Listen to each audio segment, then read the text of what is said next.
Hello friends, Renu Yadav, education is life. आज मैं आप लोगों के सामने साइकोलॉजी से संबंधित एमसीक्यूज़ लेकर आई हूँ जो class 11th NCERT JAC and CBSE board से संबंधित है। तो जो हिंदी मीडियम के स्टूडेंट्स हैं उनके लिए यह एक अच्छा वीडियो होगा और मैं हिंदी मीडियम के स्टूडेंट्स के लिए कुछ हेल्प करने के ये मकसद से जो वीडियो है मैं बनाई हूँ। तो मुझे आशा है कि आप लोगों को ये वीडियो अच्छा लगेगा और साथ ही साथ ये आपके एग्ज़ाम्स के लिए बहुत ही हेल्पफुल होंगे। ये क्वेश्चन का एक मॉड्यूल है ताकि आप थोड़ा सा समझ पाएँ कि क्वेश्चन जो टर्म 1 के एग्ज़ाम होंगे वो कैसा आएगा और आसानी से आप इसे हैंडल कर पाए या फिर बोल सकते सॉल्व कर पाए। ठीक है, आप इसको आसानी से सॉल्व कर पाए। तो हम लोग स्टार्ट करते हैं। पहला क्वेश्चन लेते हैं। पहला क्वेश्चन है कि मनोविज्ञान से चैप्टर है आपका, पहले बता दूं चैप्टर है चैप्टर 1 मनोविज्ञान क्या है और यानी कि व्हाट इज़ साइकोलॉजी। तो इससे संबंधित जितने भी एमसीक्यूज़ होंगे मैं आपको करा देती हूँ। बाकी आप बुक्स रीडिंग करें और बहुत सारे क्वेश्चंस और भी होंगे जो इंटरनल क्वेश्चन मैक्सिमम पूछे जा रहे हैं वो आपको बेनिफिशियल होंगे। तो पहला क्वेश्चन है मनोविज्ञान व्यवहार का विज्ञान है, किसने परिभाषित किया है? किसने कहा है कि जो मनोविज्ञान व्यवहार का विज्ञान है ये किसने कहा है?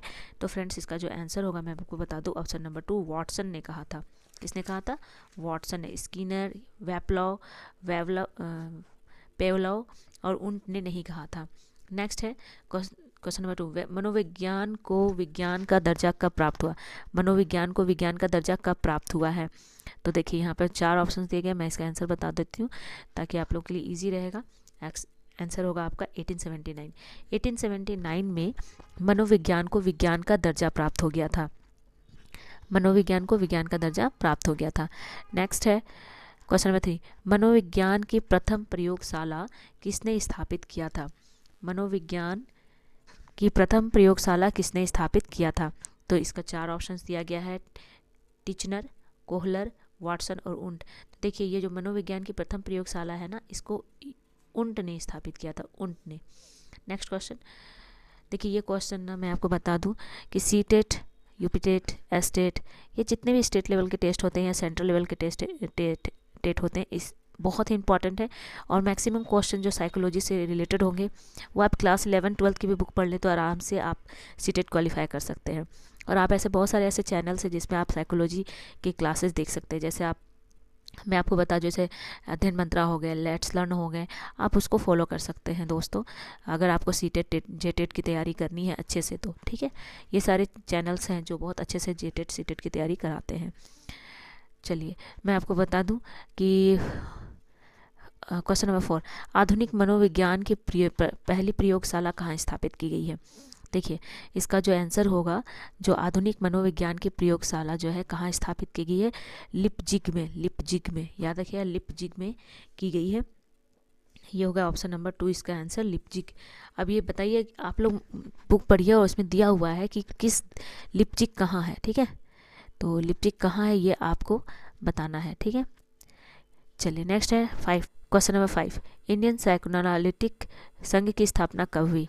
देखिए इसका 4 ऑप्शंस दिया गया है, मैं आपको बता दूं इसका जो आंसर होगा 1922 में इसकी स्थापना की गई थी। सर 1922 में इसकी स्थापना की गई थी। ठीक है, इसका आंसर क्या होगा? सन 1922। चलिए ऑप्शन नंबर 3, नेक्स्ट क्वेश्चन है क्वेश्चन नंबर 6, मनुष्य के द्वैतवाद का सिद्धांत किसने प्रतिपादित किया था?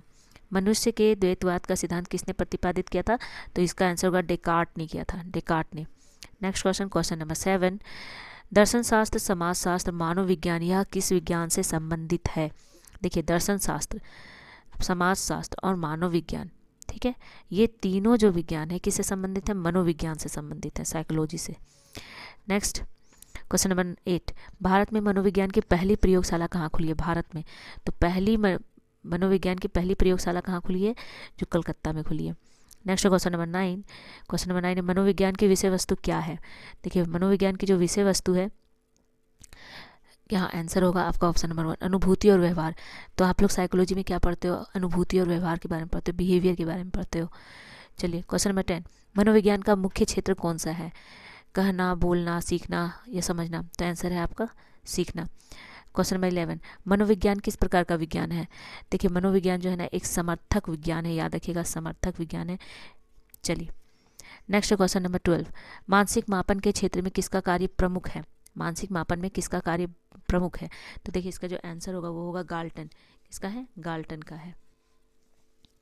नेक्स्ट है क्वेश्चन नंबर 13, भौतिकी शास्त्री, चिकित्सक, दार्शनिक या तीनों स्थिति किसकी थी? भौतिकी शास्त्री, चिकित्सक, दार्शनिक या तीनों की स्थिति जो थी किसकी थी? तो फैक्नर की। किसकी थी? फैक्नर होगा इसका आंसर, ऑप्शन नंबर 2 फैक्नर। ठीक है। Next question number 14, question number 14 जो है, तुलनात्मक मनोविज्ञान को और किस नाम से जाना जाता है? तो तुलनात्मक मनोविज्ञान को हम लोग अन्य नाम से जानते हैं और इसका नाम है किशोर मनोविज्ञान। तुलनात्मक मतलब एक ऐसी अवस्था होती है किशोरावस्था में जो हर चीज़ को तुलनात्मक करने लगते हैं, यानी कि तुलना के रूप में देखने लगते हैं, कंपेयर करते हैं। देखिए आप बुक पढ़ेंगे ना तो इसके बारे में डिटेल से आपको नॉलेज मिल जाएगी। ठीक है। क्वेश्चन नंबर 15, सूचना प्रकरण उपागम के उत्पादक कौन है? तो सूचना प्रकरण उपागम के जो उत्पादक माने जाते हैं वो है जॉर्ज मिलर है। कौन है? George Miller. नेक्स्ट क्वेश्चन है, किस विधि के कारण मनोविज्ञान अपने को विज्ञान होने का दावा करता है? तो किस विधि के कारण मनोविज्ञान जो है ना साइकोलॉजी सब्जेक्ट को एज ए विज्ञान मतलब विज्ञान के होने का दावा करता है? तो देखिए प्रयोगात्मक विधि, क्योंकि साइकोलॉजी में बहुत सारे प्रयोग किए गए हैं और बहुत सारे सिद्धांत भी दिए गए हैं। ठीक है। नेक्स्ट है, आँख, नाक एवं जीवा यानी कि आइज, नोज एंड आपका टंग त्वचा के कौन से अंग कहलाते हैं? तो कौन से अंग कहलाते हैं? ग्रंथियां हैं, स्नायु संस्थान है या प्रभावक अंग है, और या चौथा इनमें से कोई नहीं। देखिए ये सब सेंसरी हैं, सेंसरी यानी कि याद रखिएगा आपकी इंद्रियां हैं ये। ठीक है। चलिए नेक्स्ट है क्वेश्चन नंबर 18, नेक्स्ट है क्वेश्चन नंबर 18, मौसम, मिट्टी एवं प्राकृतिक तत्वों आदि से संबंधित समस्याओं का अध्ययन किस विज्ञान के अंतर्गत किया जाता है? किस विज्ञान के अंतर्गत किया जाता है? तो इसका आंसर है भूविज्ञान, मनोवैज्ञानिक। भू मनोवैज्ञानिक के अंतर्गत हम लोग मौसम, मिट्टी एवं प्राकृतिक यानी कि वेदर, सॉइल, नेचुरल थे रिसोर्सेज के बारे में जो उससे संबंधित जो भी प्रॉब्लम्स होते हैं तो उसमें हम लोग भू मनोविज्ञान के अंतर्गत पढ़ते हैं। नेक्स्ट है 19, अंतर्दर्शन विधि द्वारा अधिक शुद्ध ज्ञान प्राप्त होता है, यह कथन किसका है? मतलब किसने कहा था अंतर्दर्शन विधि होगी तो शुद्ध ज्ञान प्राप्त होगी? तो देखिए ये ऑक्सटाइन ने कहा था, ऑप्शन नंबर 4 ऑक्सटाइन होगा। नेक्स्ट क्वेश्चन, क्वेश्चन नंबर 20, हंसना, बोलना, खाना, हाथ पैर हिलाना आदि क्रियाएं किसके अंतर्गत आती हैं? देखिए हंसना, बोलना, खाना, हाथ हिलाना, हाथ पैर हिलाना, ये सारी जितनी भी क्रियाएं हैं ये सब शारीरिक क्रियाएं के अंतर्गत आती हैं। नेक्स्ट है क्वेश्चन नंबर आपका 21, मनोविज्ञान अनुसंधान का उद्देश्य किन समस्याओं के विषय में से ज्ञान प्राप्त करना है? से यहाँ पे ज्ञान होगा, यहाँ पे जो होगा ना वो ज्ञान लिखा है, ज्ञान। ठीक है, ज्ञान, ज्ञान। तो इसका आंसर जो होगा सामाजिक समस्याएं, क्या होगा? सामाजिक समस्याएं। नेक्स्ट क्वेश्चन है क्वेश्चन नंबर 22, मनोविज्ञान एक विधायक विज्ञान होने के कारण प्रत्येक वस्तु का अध्ययन कर देखता है। तो देखिए मनोविज्ञान क्या है ना, एक विधायक विज्ञान बोला गया है। विधायक विज्ञान के कारण प्रत्येक वस्तु का अध्ययन देखता है, तो किस रूप में देखता है? तो यहाँ पे आंसर होगा तथ्य के रूप में देखता है, तथ्य के रूप में देखता है। नेक्स्ट है क्वेश्चन नंबर 23, समाजशास्त्र विशेष रूप से मनोविज्ञान को सहायता देता है, यह कथन किसका है? किसने कहा कि समाजशास्त्र विशेष रूप से मनोविज्ञान को सहायता देता है? तो दोस्तों ये जो वाक्य कहा गया ये है मैकाइवर का कहना है। नेक्स्ट 24, मनोविज्ञान शारीरिक क्रियाओं के पीछे छिपी किन क्रियाओं का अध्ययन करता है? आंसर होगा ऑप्शन नंबर 2 मानसिक क्रियाओं का अध्ययन करता है। क्वेश्चन नंबर 25, वस्तु की ओर समग्र रूप से देखने की क्रिया किस विज्ञान के अध्ययन के अंतर्गत आती है? मतलब किसी वस्तु की ओर समग्र रूप से एकदम मतलब फुल कंसंट्रेशन के साथ देखा जाए तो उसे किस विज्ञान की ओर देखा जाता है, कहा जाता है? तो वो है दर्शन शास्त्र, दर्शन शास्त्र। नेक्स्ट क्वेश्चन नंबर 26, एक ऐसा विज्ञान लिखना संभव है जिसकी व्यवहार में विज्ञान के रूप में परिभाषा की जा सके, यानी कि उसकी परिभाषित किया जा सके, यह किसका वाक्य है? मतलब एक ऐसा विज्ञान लिखना क्या संभव है, आसान है, जिसमें व्यवहार के विज्ञान के रूप में, जिसकी व्यवहार के विज्ञान के रूप में परिभाषा की जा सके, मतलब उसे डिफाइन किया जा सके। तो ये किसने कहा था? वॉटसन ने कहा था। तो आंसर होगा ऑप्शन नंबर 1। क्वेश्चन नंबर 27, उद्दीपक उपागम, संज्ञान परक एवं सूचना प्रक्रमण उपागम मनोविज्ञान को की किस श्रेणी में आते हैं? तो देखिए ये सारे जो वर्ड्स दिए गए हैं, उद्दीपक उपागम, संज्ञान परक और सूचना प्रक्रमण उपागम मनोविज्ञान की किस श्रेणी में आते हैं? तो ये सारे जितने भी आपको उपागम दिए गए हैं ये सैद्धांतिक उपागम के अंतर्गत आते हैं। नेक्स्ट क्वेश्चन है क्वेश्चन नंबर 28। मनोविज्ञान का अंग्रेजी रूपांतरण क्या है? मतलब मनोविज्ञान को अंग्रेजी में क्या कहते हैं? तो आंसर इसका होगा ऑप्शन नंबर 2, साइकोलॉजी कहते हैं। क्या कहते हैं? साइकोलॉजी। ठीक है।